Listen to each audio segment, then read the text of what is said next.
Ouais les amis, j'espère que vous allez bien. Alors le petit Harry Potter du Marzen a encore fait des siennes, a encore parlé, hein, celui qui respire la testostérone et la virilité, monsieur Borwita, pour pas le nommer. Et il dit quoi il a dit quoi justement dans les journaux, enfin dans la presse. Il a dit que certains tentent d'entraîner la région dans une guerre, il y a des signes d'escalade, l'Algérie semble vouloir passer à l'affrontement militaire. Alors, je pense que Monsieur Bourwita n'a pas conscience des réalités. Il faut savoir que nous, on a tout fermé pour éviter une guerre. Et il n'y aura pas de guerre du côté algérien parce que l'Algérie n'est pas un pays belliqueux. Et sincèrement, Monsieur Bourwita, je pense que vous connaissez un petit peu la force de l'armée algérienne. En 2 jours, c'est plié s'il y a la guerre. Hein. Autant vous le dire, en 2 jours, c'est plié. Hein. À la limite, on va peut-être envoyer les pompiers ou peut-être les ambulanciers. Si ils sont trop forts, on enverra les chauffeurs de taxi. Mais peut-être que ce petit Harry Potter, monsieur Boruita, nous cache des choses, parce qu'à chaque fois ça se dirige vers l'Algérie, mais il y a toujours quelque chose qui est caché. Donc on va les lire, moi j'en ai trouvé 2. Alors quand la ministre espagnole a clairement affirmé face à Boruita que la question du Sahara occidental sera résolue dans le cadre des résolutions de l'ONU, c'est-à-dire le droit à l'autodétermination du peuple sahraoui, son agacement est palpable. Regardez, il regarde dans l'air. Bon, monsieur Bourita, en ce moment ça va pas là. Vous avez trouvé qu'un seul allié, la France. Il y en a depuis que Trump est élu, il gonfle les muscles. Non, Trump il en a rien à foutre de vous. Trump il a fait un tweet pour dire ouais c'est bien, il l'a effacé juste derrière.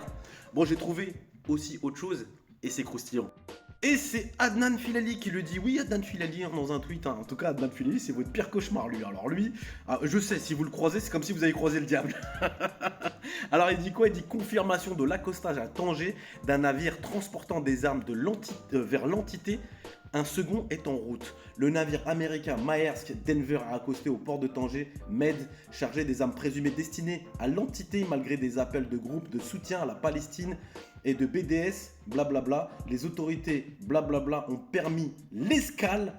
Ce navire devrait transférer sa cargaison sur un autre navire en route vers le port de Haïfa. Un deuxième cargo Maersk, c'est l'État, est attendu le 14 novembre. L'Espagne a interdit l'accès de ces navires à ces ports, tandis que les organisations blablabla dénoncent cette collaboration, jugeant qu'elle soutient les actions militaires de l'entité. C'est pas beau tout ça, Bourita. Pourquoi tu en parles pas? Qu'est-ce qui se passe? C'est pas beau ça? Il le confirme pour les sceptiques, regardez, et je vous mets le bateau juste ici. Donc les amis, on sait que c'est du populisme, vous aimez bien remuer la mouscaille contre l'Algérie pour cacher certaines choses à votre peuple.